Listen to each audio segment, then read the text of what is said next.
Hi folks, welcome back to Love Works. This is the season 3 premiere of our show. I'm very excited to be here. I'm TJ.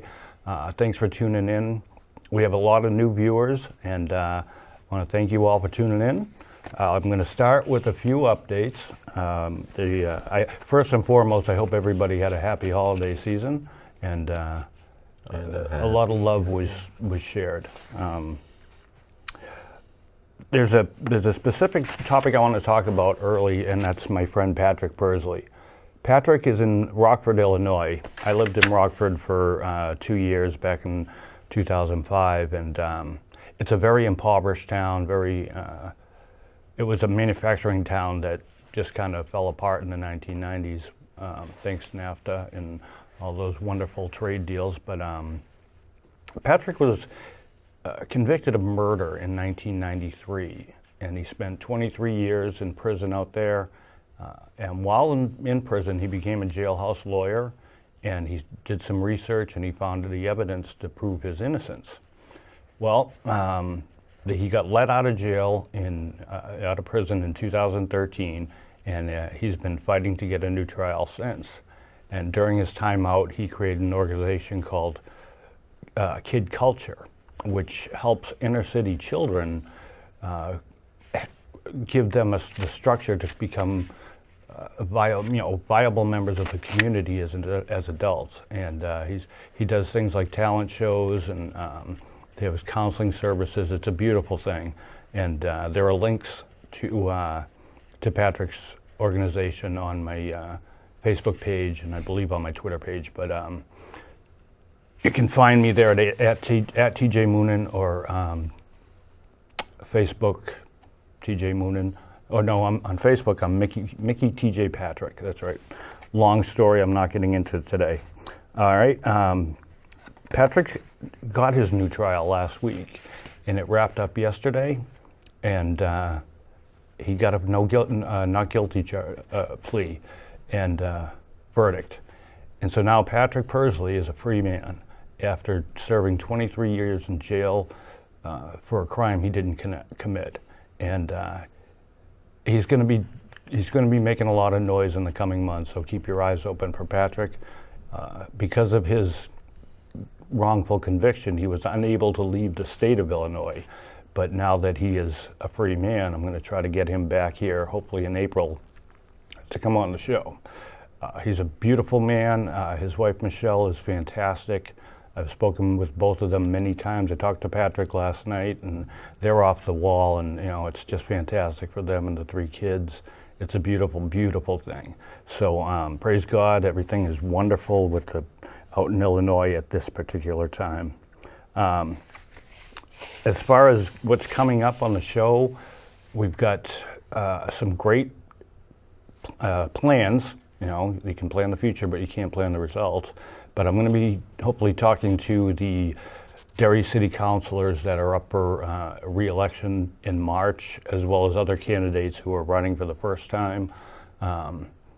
And we'll be focused on that election for the next 6 weeks anyways.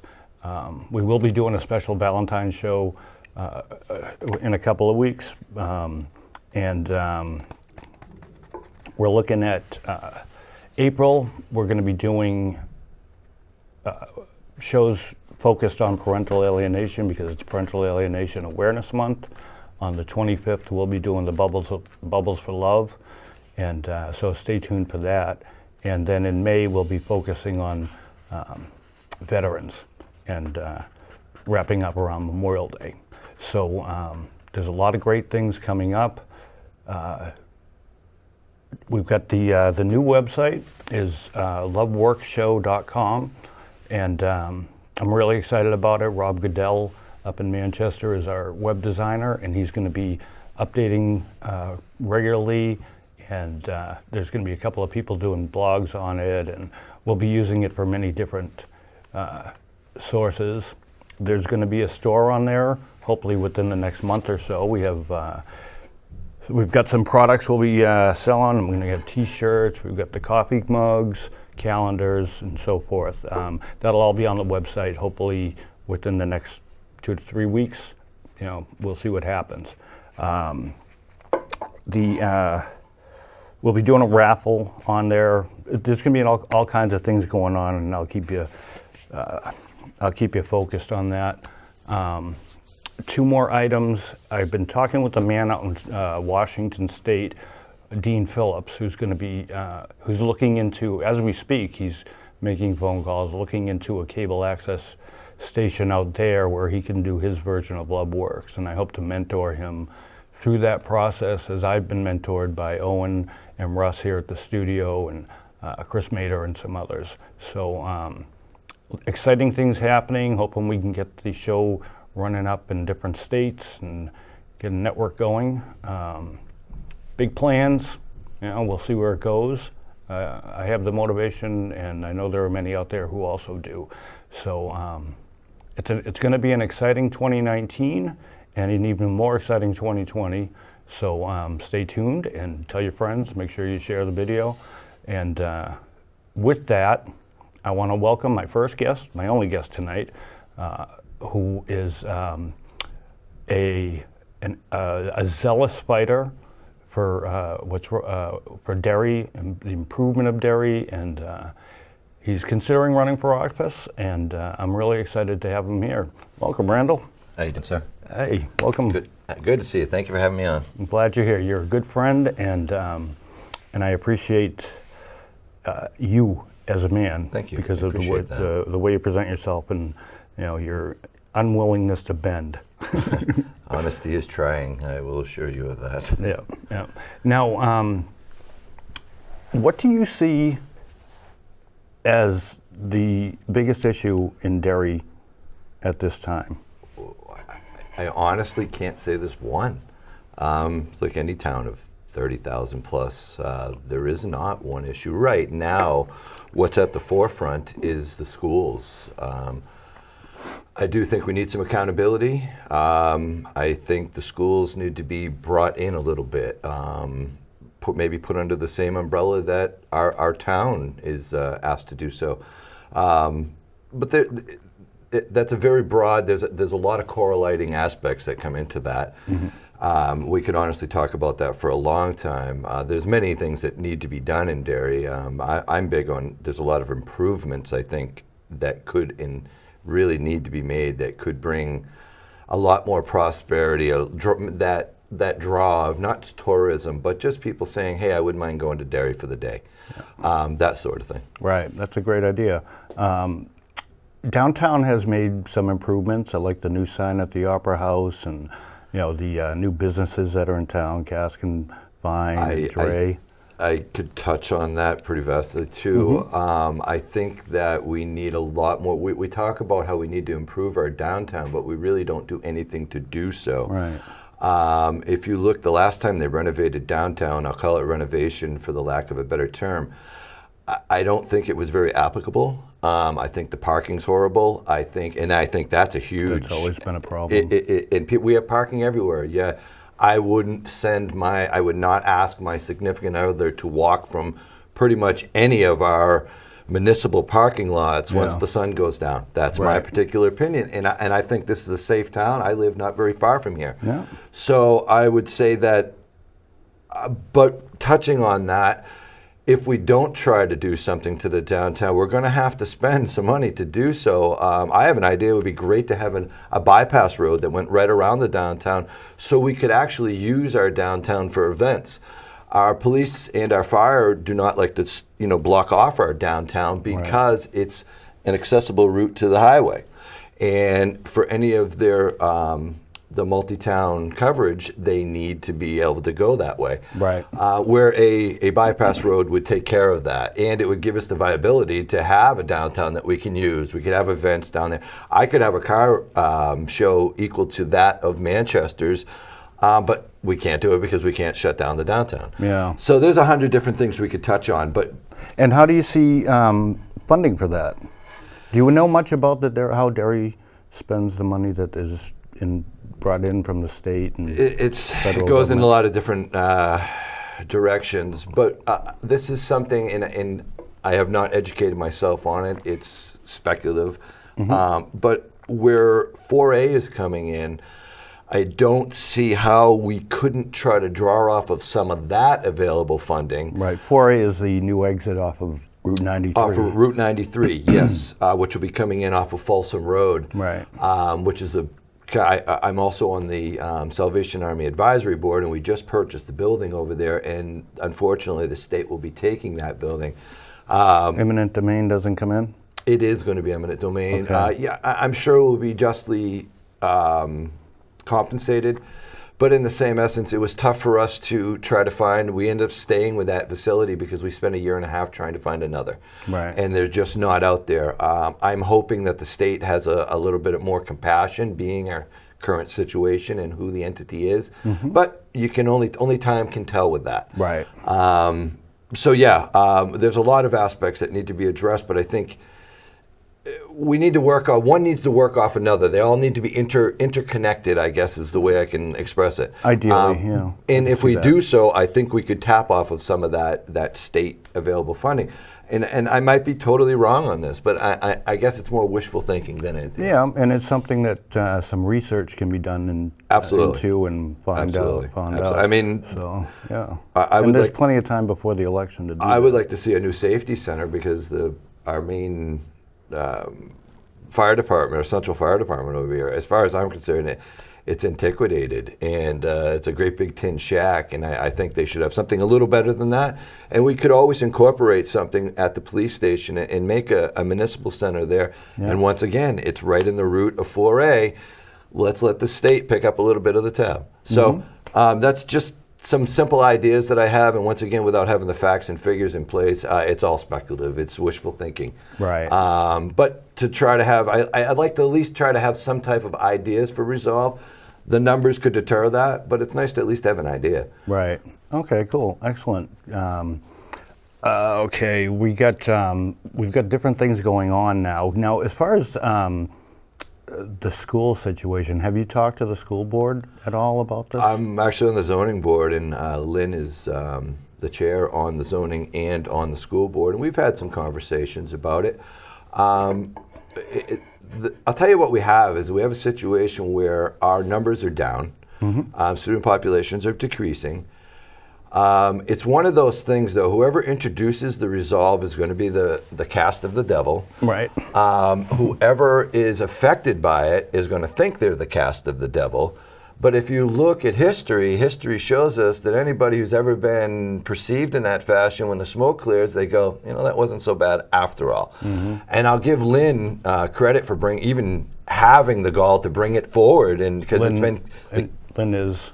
Lynn is the chair for the school board. Okay. He's also chair for the zoning board, and I give him kudos for taking on both those those That's a ventures. lot. Yeah, it is. It's a heavy workload. I whisper to him, "Sucker," all the time, But I give him kudos for doing so because it's a lot. That man can never be right. And he knows it. You can only just try to guide a simple course and hope you stay on what you think. Right. And so, yeah.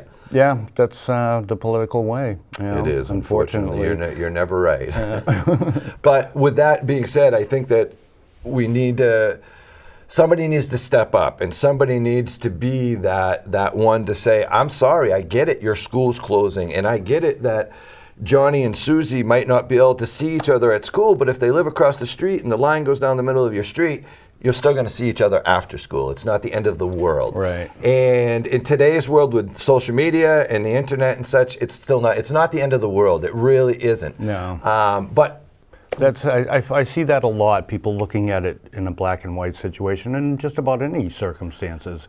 And if you don't add the gray area, you're not going to get anywhere. I don't know any family, as much as they don't want to endure that sacrifice of having to move their child to a different school, that wouldn't want to save the associated savings and tax dollars. Absolutely. But once again, it's like bringing something into this town that would would substantiate or sustain our tax base. An industrial or commercial entity are usually the ones that do that.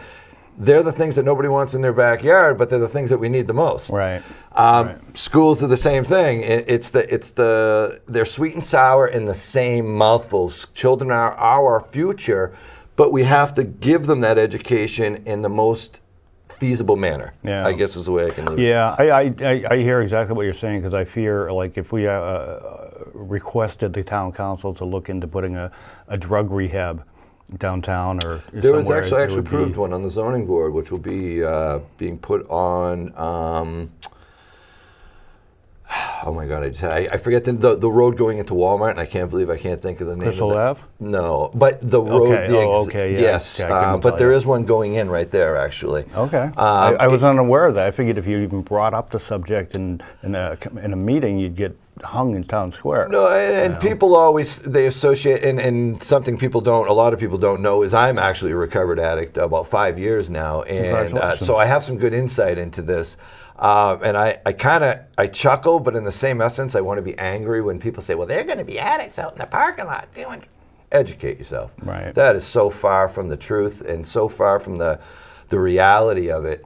Most people who seek help don't want to be around that. Right. And if they do, they're going to go get the junk, I like to call it, far away from that facility. So that's the reality of it. Mm-hmm. And I myself, I'm a certified substance abuse counselor, and I've worked with a lot of addicts, both willing and unwilling.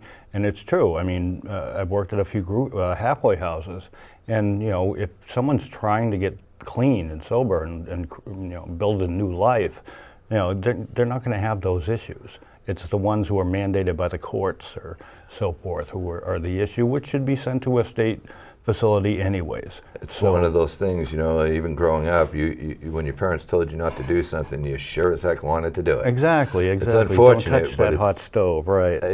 It's a negative aspect of human nature, unfortunately. Sad but true. Sad but true. Okay, so now next Wednesday, the day the show airs, is the date to file for a candidacy for upcoming seats this March. Yes, and it is. Where do you stand on that? Where are you going to be next Wednesday? I'm standing in line at the town clerk's office, registering to file to run as a town councilor for District 4. Awesome. I ran, that's what got me into politics years ago. I actually, when we had the fiasco, I'll call it, with our local fire department, What's that? it's what got me involved in politics. So I went and been running with stuff ever since. 4 minutes. I've been running with stuff ever since. I've gotten involved in a lot of things. I'm on the Derry Fest committee, multiple subcommittees of that. Once, like I said before, Salvation Army Advisory Board, Excellent. Zoning Board. I could go on and on, but neither here nor there. Yeah, we'll get into your resume a lot more, and we'll get you back on before the election. Unfortunately, we've run out of time today. It's been great talking with you. You were very Kelley, March, vote for me. Thanks. I'll definitely be looking forward to working with you further. Maybe do some campaigning together. All right. I appreciate that. So, thank you for everything. Thanks for coming Thank you. by. We had 3 different guests lined up for the show, and 2 of the 3 had to cancel out. 1 at the last minute, literally. So I want to thank you for following through with your commitment and being here. And thanks for helping me put on a great show. And looking forward to March and everything that's coming up. So everyone, get into election mode again, because here we go. We're going over everything, and remember, as far as voting, you can vote at the poll, or you can register at the polls. The date it's the first Monday in March. I don't have the actual Tuesday. date. First Tuesday in March. Second Tuesday. Second, is it the second or the first? Second. Okay, I'll get that for you before we go back on the air again. But it's in March, the first or second Tuesday. And make sure you get registered to vote. I think you can start registering now. I'm not sure. I'll get all that information. There's actually a voter session coming up either tonight. I'd have to look at my phone, but there's one coming up, a voter registration session coming up, which will be held here at the municipality building. Okay, cool. In the next couple days, if I remember correctly. Excellent. That's good to know. So we'll get that information out there through social media and the website. And,